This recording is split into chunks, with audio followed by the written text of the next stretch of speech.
ብዙ የደገፉት ነበሩ። አይ ይሄ የጥፋት መሳሪያ ነው፣ የእብደት ዘመቻ ነው ያሉት ሁሉ ነበሩ። እድገት በህብረት የተባለውን እድገት በእብደት እንደዚህ እያሉ የተረጎሙት ያሾፉበት ብዙ ነበሩ።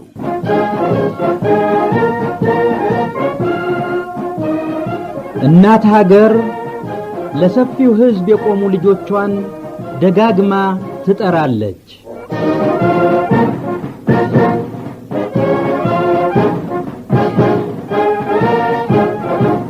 እድገት በህብረት እንግዲህ ዘመቻው በሁለት አቅጣጫ መታየት ያለበት ነው። አንዱ ዘማቹ ለህዝብ መካሄድ ስላለበት የፖለቲካ፣ የኢኮኖሚ እና የባህል የማንኛውም ለውጥ ጉዳይ እንዲያስተምር ነው ህዝቡን።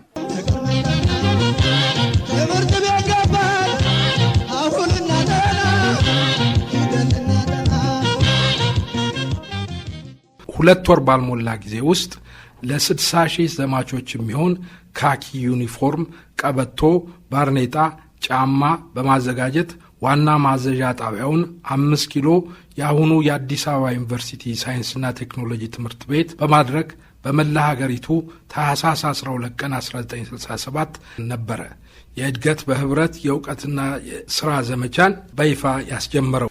እድገት በህብረት የዘመቻው አስተባባሪዎች የተባሉ ሰዎች ተጠርተን ፕሬዚደንት መንግስቱ ኃይለማርያም ያሉትን አስታውሳለሁኝ። እናንተ እኮ ይህንን ዘመቻ የኢሃፓ መፈልፈያ ያደረጋችሁት ነው።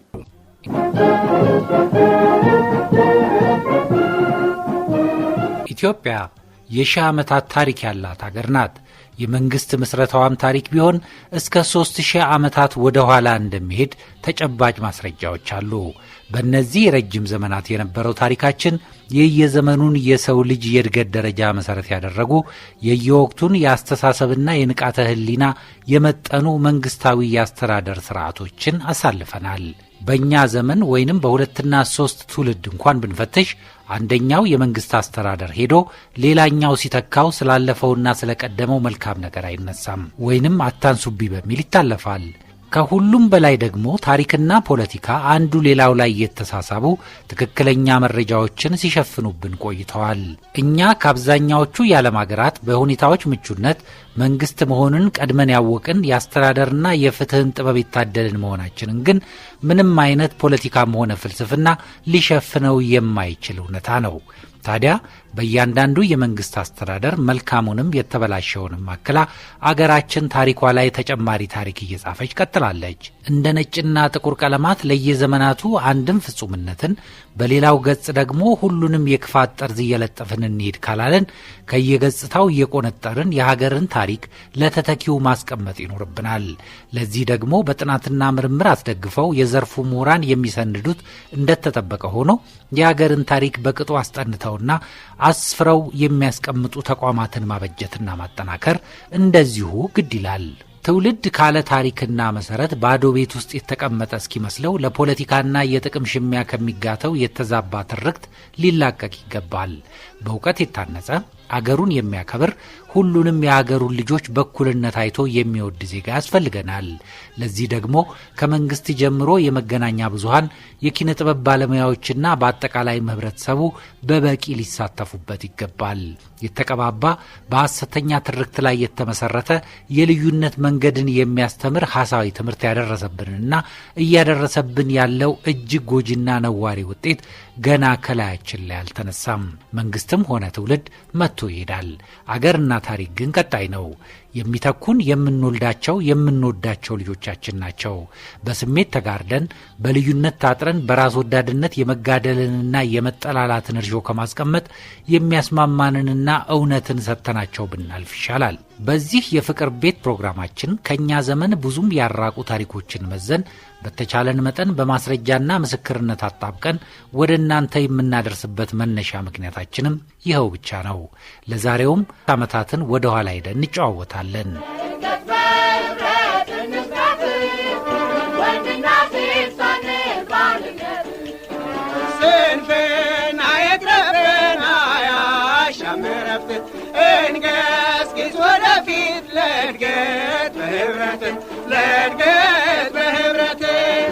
ኢትዮጵያ ውስጥ ለክፍለ ዘመናት የዘለቀው ዘውዳዊው የመንግስት ስርዓት የመጨረሻው ምዕራፍ የተዘጋበት ጊዜ ነበር። ለ43 ዓመታት ኢትዮጵያን ሲያስተዳድሩ የነበሩት ቀዳማዊ አፄ ኃይለ ሥላሴ በመላ ኢትዮጵያውያን ትግል መንበራቸው ተነቃንቆ የተደራጀ ኃይል ባለመኖሩም ወታደሩ ክፍል ተሰባስቦ ኢትዮጵያን መምራት የጀመረበት ጊዜ ነው። ደርግ ስልጣን ከያዘ በኋላ 60 የሚደርሱ የአፄ ኃይለ ሥላሴን ሚኒስትሮችና ከፍተኛ የጦር መኮንኖች ያለ ፍርድ ቤት ትዕዛዝ በሞቅ ሞቅና በስሜት ረሸነ። ህዳር 1967 ዓ.ም ይህ ዛሬ የምንጫወተው ክስተት ከዚህ የግፍ ግድያ ከአንድ ወር በኋላ ማለትም ታህሳስ ወር 1967 ዓ.ም የሆነ ነው። የእድገት በህብረት የእውቀትና የሥራ ዘመቻ።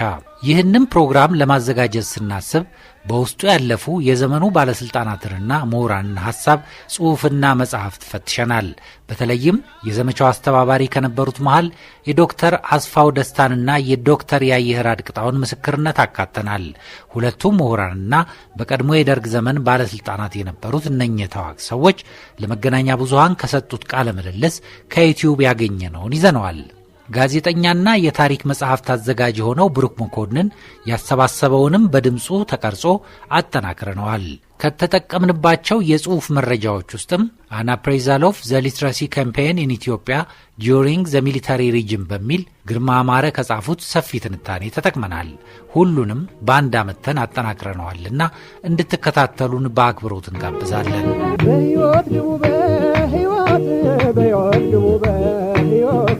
በ1966 ዓመተ ምህረት የጊዜያዊ ወታደራዊ አስተዳደር ደርግ የጀመረውን ፖለቲካዊ ስርዓት ለማስረዳት ማህበራዊና ኢኮኖሚያዊ ተሃድሶውን ለማስተዋወቅ በመላዋ ኢትዮጵያ የሚተገብረውን የእድገት በህብረት የእውቀትና የሥራ ዘመቻ ሐሳብና ተግባር ፈጠረ ይላሉ ግርማ አማረ።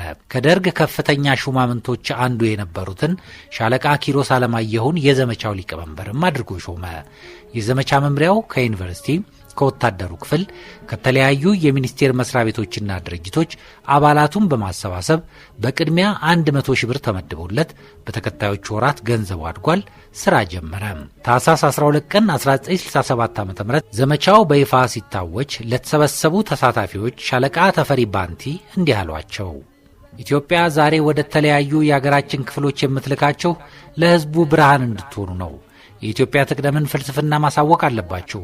ከተጫነው የተጨቋኝነት ስሜት እንዲወጣ ልታግዙት ይገባል። የስልጣኑ ምንጭም ህዝብ እንደሆነ ንገሩት። በእርግጥም ይላሉ ግርማ አማረ የዘመቻው ዋነኛ ዓላማ የነበረው ኢትዮጵያ ትቅደም የተሰኘውን ፍልስፍና ማዳረስ ነው። ኢትዮጵያ ትቅደም ወታደራዊ ደርግ እመራበታለሁ ብሎ የወሰነው መመሪያው ነው።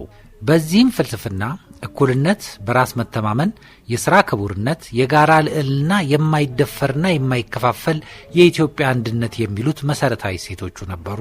ተማሪዎችም ስለ ኢትዮጵያ ትቅደም በቂ ግንዛቤ እንዲኖራቸው ከንድፈ ሐሳብም በዘለለ ሕዝቡን እንዲያደራጁ እንደ እርሻና በመሳሰሉት ጉልበትን በሚጠይቁ ሥራዎች በመሳተፍ ከገጠሩ ሕዝብ ጋር እንዲያስማሙ ነበር ሁኔታዎች የተመቻቹት።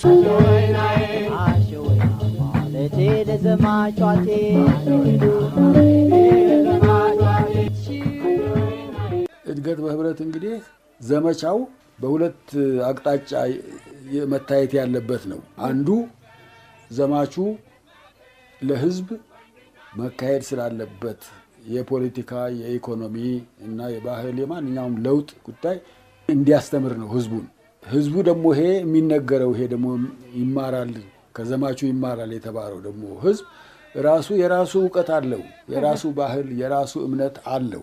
ያንን በዛ ላይ ነው እንግዲህ ይሄንን የሚሰጠው ትምህርቱና ከሱ ደግሞ መማር አለበት እና ሁለት አቅጣጫ ነው እንግዲህ ትምህርት። ይሄ እንግዲህ የሚደረገው ደግሞ በስራ ነው፣ እየተሰራ ነው። የዕውቀትና የስራ ዘመቻ የተባለው ዕውቀት የሚለዋወጡበት ነው። ዘማቹ ዕውቀቱን ለነዋሪው ህዝብ የሚያካፍልበት፣ ህዝቡም ደግሞ ለዘማቹ ያለውን የሚያካፍልበት የዕውቀቱ መለዋወጥ የሚካሄደው ደግሞ በስራ ላይ ነው፣ እየሰራ ነው። በግብርናውም፣ በጤናውም፣ በመሰረተ ልማቱም፣ በመሰረተ ትምህርቱ ስራ እየተሰራ ነው ትምህርቱ የሚሰጠው። ለዚህ ነው የዕውቀትና የስራ ዘመቻ የተባለበት።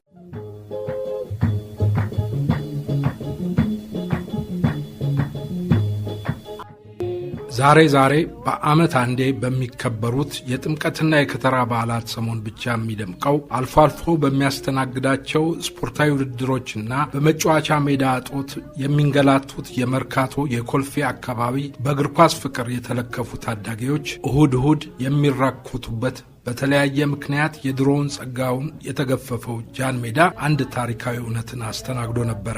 የጊዜያዊ ወታደራዊ ደርግ ስልጣኑን ጠቅልሎ ከያዘ በኋላ በመላው ሀገሪቱ ሊያሰፍነው ያቀደውን ህብረተሰባዊነትን ለማስፈን ከ60 ሺህ የሁለተኛ ደረጃ ተማሪዎችና መምህራንን ትምህርት ከድል በኋላ ብሎ በመላው ኢትዮጵያ ማሰማራቱን በይፋ የጀመረው ነበረ።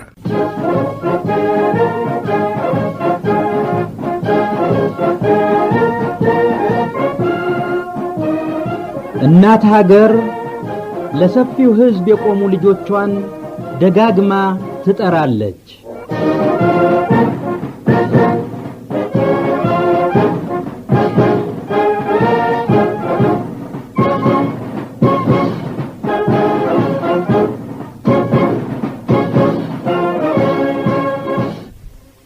ተማሪዎች ከፊል ፊውዳልና ከፊል ከበርቴ የሆነው ስርዓት ለብዙ ዓመታት በጭቁኖቹ የኢትዮጵያ ህዝቦች ላይ ያስከተለውን መቆርቆዝና ያደረሰውን በደልና ጭቆና በአደባባይ አጋልጠዋል።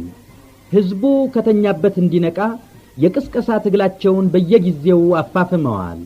የካቲቱ ህዝባዊ ንቅናቄ ሲጋጋልም እንደ ጦር ይፈሩ የነበሩትን የጭቁን ህዝቦች መፈክሮችን ከሰፊው ህዝብ ጋር አስተዋውቀዋል።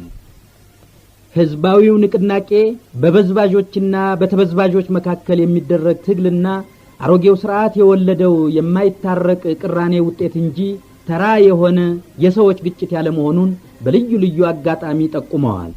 የለውጡን መነሻና መድረሻ ባለፈው ስርዓት ሲበዘበዝና ሲጨቆን ሰብአዊ ክብሩ ተገፎ ሲዋረድ ለኖረው አርሶ አደርና ላባደር ለማድረስና በጎኑ ከቆመው መለዮ ለባሽና ተራማጅ ኃይሎች ጋር በመተባበር የሚያነቁት የሚያስተምሩት አለሁልህ የሚሉትና የመደብ ጠላቶቹን የሚያንበረክኩለት ተማሪዎች መሆናቸው ስለታመነበት የእድገት በህብረት የእውቀትና የሥራ ዘመቻ ሐሳብ ተጸነሰ።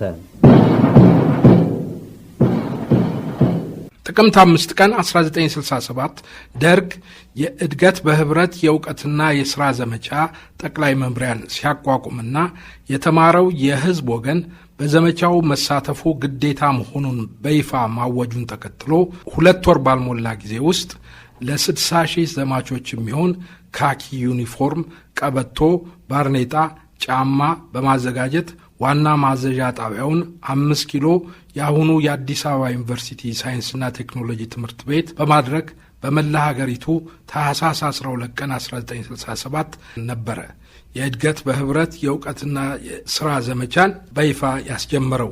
እድገት በህብረት የእውቀትና የሥራ ዘመቻ መስሪያ ቤት አንድ ነው። በውስጡ ግን የተካተቱት አስፈጻሚ አካሎች ሰራተኞቹ ግን ከልዩ ልዩ መስሪያ ቤት የመጡ የተለያየ የደሞዝ ስኬል ያለበት የተለያየ የውሎ አበል እንትን ያለበት ደሞዝ እያገኙ የሚሰሩ ናቸው። አብዛኛው ግን ከዚህ ከ60 ሺህ ውስጥ አብዛኛው በጣም እንደ 3/4 በላይ የሚሆነው ተማሪ ነው። ስራ ያልነበረው እዛም ሲሄድ ደግሞ ደሞዝ የማይከፈለው ግን መብላት እና መጠጣት መልበስ አለበት። ለዛ ጫማ፣ ቱታ ለወንድማ ሴት የሚሆን ምግብ፣ የጤና ደግሞ አገልግሎት እንዲህ ያሉትና ትራንስፖርት የሚሄድበት የሚመጣበት እንደዚህ ያሉት በዘመቻው ደረጃ ይበቃል ተብሎ አሁን ሲታሰብ የማይታለም አይነት በሆነ ነው። እንግዲህ ለምሳሌ ልብስ ሁለት ልብስ ይሰጣል ነው በአመት እንግዲህ የተባለው። ምግብን በተመለከተ በወር ለእያንዳንዱ ዘማች 30 ብር ነው የተጠመነው። በ30 ብር ሂሳብ ነበር። መኖሪያም በተመለከተ በየደረሰበት ቦታ የተለያየ ነው። ሰርቶ ተከራይቶ የተቀበለ ማህበረሰብ አለ፣ ሰርቶ የተቀበለ አለ እና የተለያየ ነው። ግን ተማሪው እና አስተማሪው ሲኖርበት ከነበረው በእውነት በጣም ወደ ታች የሆነ ነው። በእውነት አብዛኞቹ ወጣቶች ስለሆኑ ሊቀበሉትና ሊቋቋሙት የቻሉ ነው እንጂ ለመሳፈሪያው የሚሆን ይከፈለዋል። ሌላ ለሚበላው፣ ለሚጠጣው፣ ለሚተኛበት ግን ውሎ አበል የሚያስፈልገው ከሆነ ለሁሉም ማንም ሳይለይ 5 ብር ብቻ ነው በቀን የተባለው። ግን በሚኒስቴር መስሪያ ቤት እንደዚህ በሲቪል ሰርቪስ እንደዚህ ባለበት ቦታ ለምሳሌ በዛን ጊዜ ከፍተኛው የሚከፈለው 18 ነበረ። እኔና ዶክተር ያየህራድ ለስራ ስንሰማራ የውሎ አበል የሚከፈለን 18 ነበረ። እድገት በህብረት ስንገባ ግን 5 ብር ነው የሆነው። ይሄም ብዙ አወዛጋቢ የሆነ ነበረ። እንግዲህ በሌላ በኩል በጤና በኩል ለምሳሌ ያየህራድ በተለይ በዝርዝር ሊጠቅሰው ይችላል። የጤና ፕሮግራምም ሲያማቸው የሚታከሙበት ያ የተመደቡ ቦታ የማይችል ሲሆን ደግሞ ወደ ሌላ የሚመሩበትና በየሆስፒታሉ ሊታከሙ የሚችሉበት ድንገተኛ ችግር በሚፈጠርበት ጊዜ ደራሽ ኃይል እንዲኖር በአውሮፕላን ጭምር ኢቫኩዌሽን ጭምር የሚያደርግ ደግሞ ይህንን ጸጥታውን አካባቢውን ደህንነታቸውን የሚጠብቅ ደግሞ ወታደራዊ ክፍልም የተመደበበት እንዲህ ያሉ ነበሩ። ያ እንግዲህ የሄደው ዘማች ኃይል ከተለያየ ቤተሰብ ከተለያየ የኑሮ ደረጃ ከፍና ዝቅ ካለ የሄደ ስለሆነ ይሄም ራሱ ትልቅ አነጋጋሪ የሆነበት ነው። ሁሉም ነገር መቼም አንጻራዊ ነው። ያኔ የነበረውን ጊዜ ነው ማስታወስ የሚያስፈልግ። ጤናው የተሰጠው በዘማች 4 ብር በአመት። ይሄ አሁን በዛሬ ብር ሲታሰብ ትንሽ መስሎ ሊታይ ይችላል። ግን ያን ጊዜ የኢትዮጵያ ሕዝብ በነፍስ ወከፍ ለጤናው ይወጣለት የነበረው 40 ሳንቲም ከፍተኛ ደረጃ ከፍ ያለ ብር ተሰጥቶን ነበር ማለት ይቻላል። ያደራጀነው እንዴት ነበር? የጤና ተማሪዎች ከጎንደር ኮሌጅ፣ ከዩኒቨርሲቲ፣ ከሜዲካል ፋኩልቲውም ከነርሲንግ ትምህርት ቤቶችም ዘምተው ስለነበረ እነሱ በየዘመቻው ጣቢያ ኃላፊነት ይኖራቸዋል። እንደ አስፈላጊነቱ ደግሞ በአካባቢ ያለውን ይበልጡን ጤና ጣቢያዎቹን ይጠቀማል። በነገራችን ላይ ብዙዎቹ ቦታ ላይ 100 ቦታ ላይ ነው የተዘመተው። ወደ 100 ቦታ ላይ አንዳንዶቹ ጋር ጤና ጣቢያ በቅርብ አልነበር። ጤና ኬላም እንኳን በአብዛኛው ወጥ ያለ ሁኔታ ተፈጥሮ ነበር እና ለእኛም ብዙ ነገር የተማርንበት ነው። ይሄ በዛን ጊዜ የህብረተሰብ ጤና ትምህርት አስተማሪ ነበርኩ በዩኒቨርሲቲ። በእውነት እድገት በህብረት ዶክተር አስፋውም እንዳለው የአንድ ትልቅ የትምህርት ማዕከል ነበር ማለት ይቻላል። ለሁላችን ዘማቹ እንዲያስተምርም እንዲማርም ነው የተባለው። በእውነትም ከፍተኛ የመማሪያ እንትን ነው። ስንገባበት ሁላችንም ልዩ ልዩ አይነት አቋም ይዘን የገባ ነው። በተለያየ አቋም ግማሹ ደግፏል፣ ግማሹ ሲደግፍ ከምክንያቶች ጋር ነው። ይሄ ነገሮች የተሟሉ እንደሆነ ነው እንጂ አለዛ እንትን አይሆንም።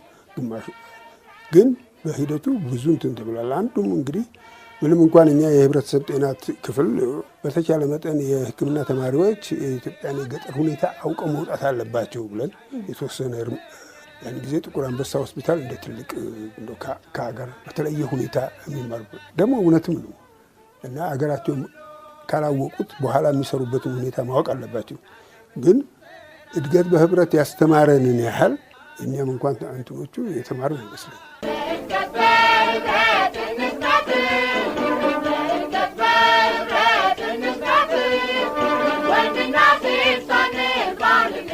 የእድገት በህብረት የእውቀትና የሥራ ዘመቻ የክተት በዓል በመላው ሀገሪቱ ለዘመቻው የተዘጋጁትን 60,000 ተማሪዎች የወከሉ የአዲስ አበባ ዘማቾች የተሰጣቸውን ዩኒፎርም ለብሰው ገና በማለዳው ነበረ ስነ ስርዓቱን መጀመር ሲጠባበቁ የነበረው። ከዘማቾቹ በተጨማሪ በብዙ ሺህ የሚገመት የአዲስ አበባ ህዝብ፣ የዘማቾቹ ወላጆች፣ ቤተሰቦችም ጃን ሜዳን ሞልተውት ነበረ።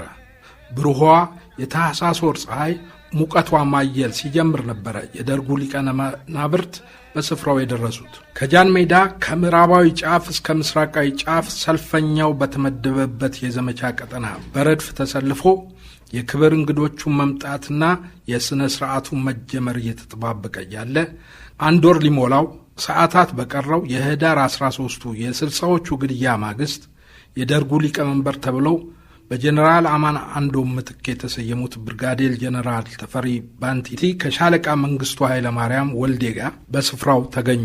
ሰልፉ በመርዘሙ ምክንያት የክብር እንግዶቹ በእግራቸው ተንቀሳቅሰው ሰልፈኛውን ለመጎብኘት አድካሚና ጊዜ የሚፈጅ መሆኑን የተረዱት ዋናው የእድገት በህብረት የእውቀትና የሥራ ዘመቻ አዝማች ሻለቃ ኪሮስ አለማየሁና ረዳታቸው ሻለቃ ዳዊት ወልደ ጊዮርጊስ፣ ዶክተር አስፋው ደስታ፣ ዶክተር ጌታቸው ግዛውና ዶክተር ኃይሌ ወልደ ሚካኤል አቀባበል አደረጉላቸው። ሁለቱ ሊቃነ መናብርት በግልጽ ላንድ ሮቨር መኪና ላይ ጎንና ጎን ቆመው ነበረ ሰልፉን የጎበኙት። ጉብኝቱ ከሚጀመርበት ጠርዝ ሁለቱ ሊቃነ መናብርትን የያዘው ግልጽ ላንድ ሮቨር ገና ብቅ ሲል ማን እንዳስጀመረው የማይታወቅ ድምፅ መንጌ መንጌ መንጌ በሚል ጩኸት ጃን ሜዳና ዙሪያዋ ያሉ የካ ተራሮች ድምፁን እያስተጋቡ መልሰው ሲያስደምጡ በሀገሪቱ የሰፈነው ድህነት፣ ኋላ ቀርነት፣ የመርገምት ግንብ እንደ ኢያሪኮ የሚናድ የሚያስመስል ግርማ ነበረው ይላሉ በጊዜው የነበሩት የዓይን ምስክሮች። ይህ መንፈስን ሰቅዞ የሚይዝ ትዕይንት ሻለቃ መንግስቱ ኃይለማርያምን ከማንም በላይ በስሜት ማዕበል እንዲናጡ አድርጓቸው ነበረ። ግራ እጃቸውን ከፍ አድርገው መዳፋቸውን ጨብጠው መፈክር የሚያወርዱ ይመስል እጃቸውን ሲወረውሩ ዘማቹና ታዳሚው ሕዝብ መንጌ መንጌ ማለቱን ቀጠለ። ይህን የነበረ መንግስቱ ከደስታቸው የተነሳ ጥርሶቻቸው እየሳቁ አይኖቻቸው ያነቡ የነበሩት የደስታ እንባን ሲያለቅሱም ታይተዋል።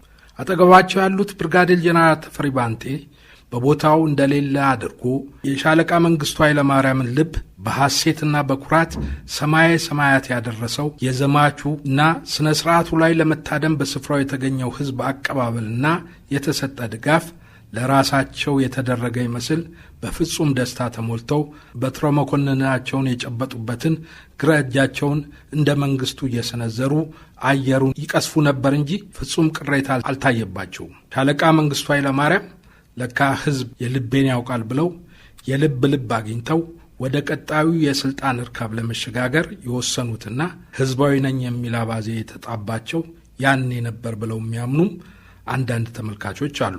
መንግስቱ ኃይለማርያምና ተፈሪ ባንቲ ሰልፉን ከጎበኙ በኋላ የመሰናበቻ ንግግር አድርገው ዘማቾቹ ተማሪዎች የሚዘምቱበትን ክፍለ ሀገር ስም የተጻፈበትን ቦርድ አንግበው በየተራ ከጃን ሜዳ በመውጣት ወደ መስቀል አደባባይ በሰልፍ እየዘመሩ ተመሙ።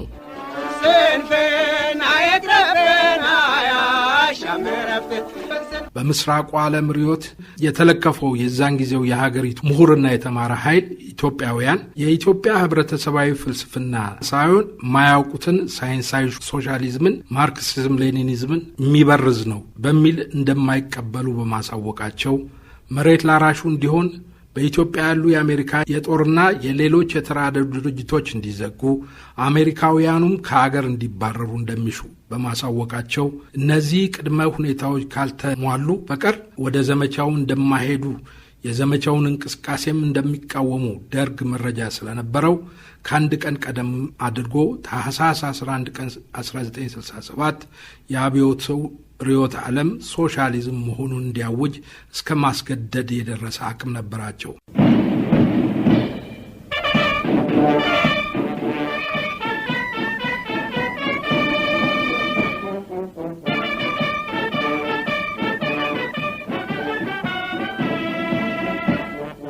በኢትዮጵያ የታወጀው የህብረተሰባዊነት ርዕዮተ ዓለም ወይም የፖለቲካ የኢኮኖሚና የሶሻል መመሪያ የተራማጅ ምሁራንና ተማሪዎችን የጭቁኑን መለዮ ለባሽ የሰፊውን አፈር ገፊ ገበሬና ወዛደር ምኞት ዓላማና ግብ አቅፎ የሚይዝ መሆኑ ለማንም አስተዋይ ህብረተሰባዊ ዜጋ ፍጹም ግልጽ ነው። በተራማጅ ምሁርና ተማሪ በጭቁን መለዮ ለባሽና በሰፊው የኢትዮጵያ ህዝብ ፍላጎትና ዓላማ ላይ የተመሰረተ መመሪያ የታለመውን ግብ ሁሉ እንደሚመታና በድል ላይ ድልን እየተቀዳጀ እንደሚሄድ ጥርጥር የለውም። ኢትዮጵያ ትቅደም፣ ህብረተሰባዊነት ይለምልም።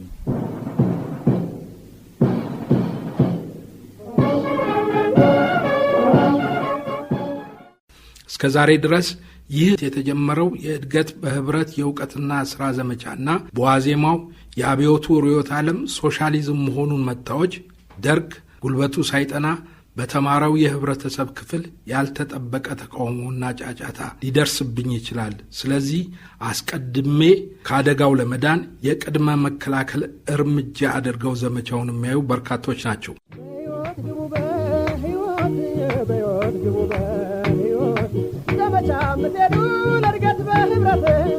በመዲናችንና በመላው ኢትዮጵያ በይፋ ተጀምሮ የተካሄደው የእድገት በህብረትና የእውቀትና የሥራ ዘመቻ ላይ የተሳተፉ አሁን ወደ ሽምግልናው እያመሩ ያሉ የያኔዎቹ ዘማቾች ያን ጊዜን የሚያስታውሱት በኩራት ነው። ለዘመቻው የሚያስፈልገውን ቁሳቁስ ዘማቾች በየተመደቡበት አካባቢ የሚኖረውን የህብረተሰብ ክፍል ከመሐይምነት ለማላቀቅ የመማሪያ መጽሐፍትን በ15 ቋንቋዎች ተዘጋጅቶ ከሌሎች ቁሳቁሶች ጋር ወደ ዘመቻ ጣቢያው በቅድሚያ እንዲሰራጭ ያደረገ የተሳካ ስራን ዘመቻ መምሪያው አከናውኖ ነበረ።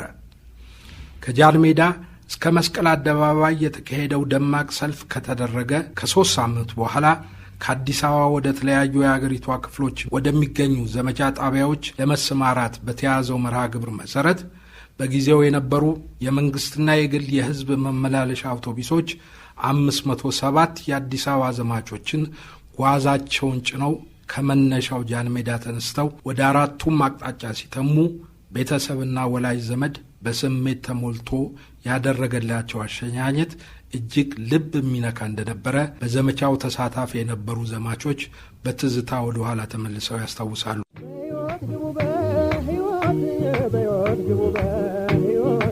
ዘማቾቹ ምድብ ጣቢያቸው እስኪደርሱ ድረስ ያሳፈሯቸው አውቶቡሶች ባለፉባቸው ከተሞች ህዝቡ በነቂስ እየወጣ በደስታና በእልልታ ነበር አቀባበል ያደረገላቸው። የእድገት በህብረትና የእውቀትና የሥራ ዘመቻ ገበሬውን ከመሃይምነት ለማላቀቅ በማንቃትና በማደራጀት በየአካባቢው የጤና ጣቢያ፣ ትምህርት ቤት፣ የንጹህ መጠጥ ውሃ የሚገኝበትን ጥልቅ የውሃ ጉድጓድ ቁፋሮ እንዲሁም ከኋላ ቀርና ጎታች ባህሎችና እምነቶች የሚላቀቅበትን ትምህርት በመስጠት ህብረተሰቡን ተጠቃሚ ያደረጉ ስራዎች የተሰራበት ዘመቻ ነበረ። ዘማቹ ካደገበት ከተወለደበት ቀዬ ርቆ ከማያውቀው ወገኑ ጋር ህይወቱን እየተጋራ ያደረገው ቆይታ ህዝብ ለህዝብ የባህል የቋንቋ ልውውጥ እንዲያደርግ እንዲተዋወቅ ያደረገ ማህበራዊ ፋይዳሙ የጎላ ነበር። በጣም ጠቃሚ ነገሮች ሊሆኑ እድገት በህብረት እኛ አሁን እንትን አላለም እንጂ በጣም ብዙ ነገሮች ሰርቷል። ብዙ ነገሮች ቀይሷል። ውጤቱ ምን ያህል ነው? ምን ደረሰ? ለምሳሌ መሰረተ ትምህርት ቀደም ሲል ነበረ የፊደል ሰራዊት ምናምን፣ ግን ለመጀመሪያ ጊዜ በኢትዮጵያ ቋንቋዎች እናስተምር ተብሎ በ15 ቋንቋ ለማስተማር ሐሳብ መንጭቶ 15 ቋንቋዎች ዝግጅት ተደርጎ እስከማስታውሰው በ7ቱ የማስተማሪያ መሳሪያዎች ተዘጋጅተው ማስተማር ተደርጎ አሁንም በብዙ ሁኔታ በተወሰነ ደረጃ ከዛም በኋላ ትምህርት ሚኒስቴር ተቀብሎ እንደ ፕሮግራም አድርጎ እያስፋፋም ቀጥሎበት ቀጣይነቱን ለማረጋገጥ ያሉበት ችግሮች እንዲጠበቁ በዩኒቨርሲቲ ደረጃ እንኳን ያን ጊዜ አንድ ዩኒቨርሲቲ ብቻ ነበር። ያን ጊዜ ከዩኒቨርሲቲ የዘመተው ተማሪ 3000 4000 ይሆናል። በአዲስ አበባ ዘመናዊ አኗኗር ውስጥ ያለፈው በዘመቻው ወደ ገጠሪቱ ክፍል የዘመተው የእድገት በህብረት ዘመቻ ተሳታፊ ወጣት በጊዜው በነበረው የመገናኛ ዘዴ አቅም ውስንነት ከቤተሰቡ ጋር የሚገናኘው በደብዳቤ አልፎ አልፎ ዘመቻው ከተጀመረ በኋላ ከፍተኛ ተወዳጅነትና ተደማጭነት አግኝቶ የነበረው የኢትዮጵያ ሬዲዮን የዘፈን ምርጫ ፕሮግራም በኩል ለወላጆቹና ለወዳጆቹ ዘመዶቹ በሚመርጣቸው ዘፈኖቹ በፕሮግራሙ የዘወትር ተሳታፊ በመሆን ነበረ አለሁኝ ደህና ነኝ የሚለውን መልእክት ያስተላልፍ የነበረው። ሰማይ ቢዘምት በረሃ ቢመገብ ፍሬ በዚያን ጊዜ እስከ ዛሬ ድረስ ያላባራውን ትውልድን የሚበላ የሾተላይነት ሚና ያለው የሴራ ፖለቲካ ግን የእድገት በህብረት በእውቀትና የሥራ ዘመቻ የታቀደለትን ግብ እንዳይመታ ከማድረጉ በተጨማሪ በህቡ መንቀሳቀስ የጀመሩ የፖለቲካ ቡድኖች ቅስቀሳና ስብከት ምክንያት የተታለሉ በሺዎች የሚቆጠሩ የእድገት በህብረት በእውቀትና የሥራ ዘመቻ ዘማቾች በደርግ ጊሎቲን እንዲቀረጠፉ ያደረገ ሲሆን በብዙ ሺዎች ደግሞ ለዓመታት ያለ ፍርድ በተለያዩ እስር ቤቶች እንዲሰቃዩና እንዲማቀቁ ያደረገ በብዙዎች ዘንድ የተተወ ጠባሳ ያፈራ ሆኖ ነበር የተጠናቀቀው። ብዙ የደገፉት ነበሩ። አይ ይሄ የጥፋት መሳሪያ ነው፣ የእብደት ዘመቻ ነው ያሉት ሁሉ ነበሩ። እድገት በህብረት የተባለውን እድገት በእብደት እንደዚህ እያሉ የተረጎሙት ያሾፉበት ብዙ ነበሩ። ግን ይሄ ለውጥ ብዙ የህብረተሰብ ክፍሎችን በብዙ መልኩ ነካክቷል። ባለመሬቶችን ለምሳሌ ባለርስቶችን ጎድቷል፣ ርስት ቀምቷል፣ የህዝብ አደረገ ርስትን በሙሉ። እነዚህ ይደግፉታል ማለት አይጠበቅም። አንዳንድ አልፎ አልፎ እንደው ተገኝቶ እንደሆነ ነው እንጂ እነኚህ እንደሚቃወሙት የታወቀ ነው፣ ተከስቷል። ደግሞ ይሄም ደግሞ ጦር መሳሪያ ሁሉ አንስተው ተፋልመው ዘማቾችንም የገደሉበት ሁኔታ አለ። በዚህ በመሬት ግን አሁን ሌላውን የጤናውን መሰረተ ትምህርቱን ደግሞ ብዙ ማያከራክር ነው። ይሄ በተለይ ገጠሬው በእኔ እንትን ተቀብሎት ነበረ፣ ተጠቅሞበታል። ገበሬው እድሜ ለዘማች እንዴ መብቴን አውቄያለሁ፣ አሁን እድሜ ለዘማች መጻፍና ማንበብ እችላለሁ፣ አሁን እድሜ ለዘማች የምሰራውን ነገር አውቃለሁ፣ በጤናም በእርሻም በምንም በኩል እንደዚህ ያለበት ጊዜ ነበረ እና ከተሜው ግን በተለያየ መልኩ የተጠቀመበትም የተጎዳበትም ነበረ። ዘማቹም ራሱ የተከፋፈለበት አለ። አንዱ ትልቁ መከፋፈያው የኃይል ተጽዕኖ ነው የተደረገበትና ዴሞክራሲያዊ አይደለም፣ ስለዚህ ህዝባዊ መሆን አለበት እንጂ ወታደራዊ መሆን የለበትም በሚል ብዙ ተከፋፍሏል። በዛ ውስጥ እንግዲህ ብዙ የፖለቲካ ቡድኖች የተቋቋሙበት እድገት በህብረት እንደው በአንድ በኩል ምናልባት ደርግ ያልጠበቀው ይሆናል ብሎ ያልጠበቀው ሁሉ የተከሰተበት ነው። ተቃዋሚ መልኩ ለደርግ በማይስማማ መልኩ ለምሳሌ ኢህአፓ ብዙ ጊዜ በብዛት በስፋት የተቋቋመበት ጊዜ እድገት በህብረት ነው። በዚህ ምክንያት እንደውም እኛ እድገት በህብረት የዘመቻው አስተባባሪዎች የተባልን ሰዎች ተጠርተን ፕሬዚደንት መንግስቱ ኃይለማርያም ያሉትን አስታውሳለሁኝ። እናንተ እኮ ይህንን ዘመቻ የኢህአፓ መፈልፈያ ያደረጋችሁት ነው። ከዛ አንጻር እንግዲህ ምናልባት ቆጭቷቸውም ነበር። እንግዲህ ይሄ ያልታሰበ ከቁጥጥር ውጭ የሆነ ነው። ምክንያቱም ይሄ በህቡ የሚካሄድ ግን ተቃውሞ እንግዲህ በተዘዋዋሪ መልክ የሚገለጽ እንጂ በቀጥታ የሚገለጽ አልነበረም። እርግጥ ኢህአፓ የሚባል ቡድን አለ። ማን ነው ኢህአፓ እዚህ ዘመቻ ውስጥ ማን ነው ያልሆነ የሚባል ውስጥ አይገቡም። ሁሉም በህቡ ነው እንግዲህ ይሰሩ የነበረው። አንዳንዱ ቦታ እርግጥ በድፍረትም በቃ ይሄ ነው መሆን ያለበት ብለው ተቃውሞ ያነሱ አሉ። በዚህ በፖለቲካ አስተሳሰብ ለውጥ ምክንያት ዘመቻውን ከልብ ያልደገፉት እና በዚህ ምክንያት በዚያም መሰረት ልባዊ ተሳትፎ ያላደረጉ ከዛም አልፈው እንደውም ትተው የሸሹ እንደውም የተቃወሙ በኃይል ጭምር የተቃወሙትም ነበሩ። እንግዲህ እና የተለያየ እንግዲህ አስተሳሰብ የነበረበት የተለያየ እይታ የነበረበት ፕሮግራም ነው። እንደውም እኔ 40 ዓመት በኋላ ስናየው በጣም የሚያስገርመኝ በዛ ሁኔታ ውስጥ መካሄድ መቻሉ እንኳን ራሱ የሚያስገርም ነው። 100 ቦታ በኢትዮጵያ ውስጥ 60,000 ሰው ወስዶ ማስፈርና ማንቀሳቀስ እና በዛ ውስጥ ከዚህ ቢያፈነግጥ ከዛ ቢወጣ ከአንድ በኩል የሚተኩስ ቢኖር ከአንድ በኩል የሚያዘምት ቢኖር የሚያስገርም አይደለም። እና በጣም የሚገርመው እንደውም አሁን ወደኋላ ትመለከተው ከምታስበው በላይ ነገሮች መስራት ተችሏል። ይሄ የተሰራበት ምክንያት ፍላጎቱ፣ ምኞቱ ከፍተኛ ነበር። የዘማቹ ፍላጎት፣ የተማረው ኃይል ፍላጎት ከፍተኛ ነበር። በተለይ ደግሞ የሚመጣው ስልጣን ምን አይነት መሆን አለበት፣ ምን አይነት ስልጣንን እየገነባን ነው የሚለው ላይ ከፋት እንትን ነበር። እንደተባለው ኢህአፓን መፈልፈል ከሚለው ጀምሮ ከደርግ ጋር ተሰልፋችኋል፣ የማይሆን ሰልፍ አድርጋችኋል ተብሎ ዘመቻ ነበር እና ከዛ ውስጥ ታይ። ስለዚህ ዋናው በትልቁ እንትን መባል አለበት በዚህ አይነት ይህ እንግዲህ ፍጹም የሆነ ነገር ነው ማለት አይደለም። ከዛ በፊት የተደረጉ የበጎ ስራዎች በጣም በተለየ እንደው በተሻለ በተደራጀ አኳኋን የተሰራ ለምሳሌ የዩኒቨርሲቲ ተማሪዎች መጨረሻ ዓመታቸው ላይ አገልግሎት የመስጠት እነሱ እንኳን በጣም ከፍተኛ ውዝግብ ነበረባቸው። በንጉሱ ዘመን ሰፋ ያለ አስተሳሰብ ነበረው፣ ግን አብዛኛውን ጊዜ በማስተማር ነበር እንትን የሚያደርጉት።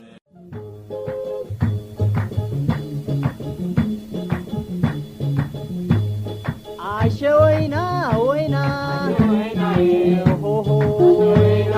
ከዘመቻው ከወራት በኋላ የታወጀው የካቲት 25 ቀን 1967 የመሬት ላራሹ አዋጅን ተከትሎ ጥቅማቸው የተነካባቸው የመሬት ከበርቴዎች ለእያንዳንዱ ገበሬ በነፍስ ወከፍ የእርሻ መሬት በማከፋፈላቸው ገበሬዎች በማህበር ተደራጅተው መብታቸውና ጥቅማቸውን እንዲያስከብሩ በብዙ ሺዎች የሚቆጠር የገበሬ ማህበራትን በማቋቋማቸው በሚኖሩበት የዘመቻ ጣቢያ በተኙበት እሳት በመልቀቅ እንዲሁም በጠራራ ፀሐይ በጥይት በመደብደብ ለከፍተኛ እልቂት ዘማቾችን እንዲዳረጉ አድርገዋል።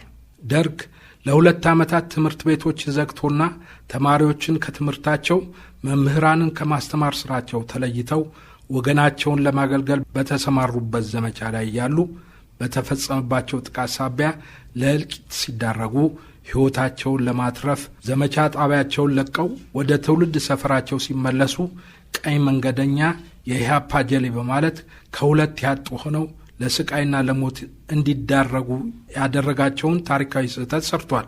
ይህ በኢትዮጵያ ታሪክ ውስጥ የተከናወነው የእድገት በህብረት የእውቀትና የሥራ ዘመቻ በዓለም ታሪክ ውስጥ በሩሲያ፣ በቻይና፣ በኩባ የተካሄዱ ህዝባዊ ዘመቻዎች ተርታ የሚመደብ ቢሆንም ያ ዘመቻ የተያዘለትን የጊዜ ሰሌዳ ሳያበቃ ገና በመጀመሪያው ዓመት ነበረ ብዙ መስዋዕትነትን አስከፍሎ በታሪክ የሚጠቀስ አንዱ የታሪካችን አንጓ ሆኖ እንዲህ ሊዘከር የበቃው።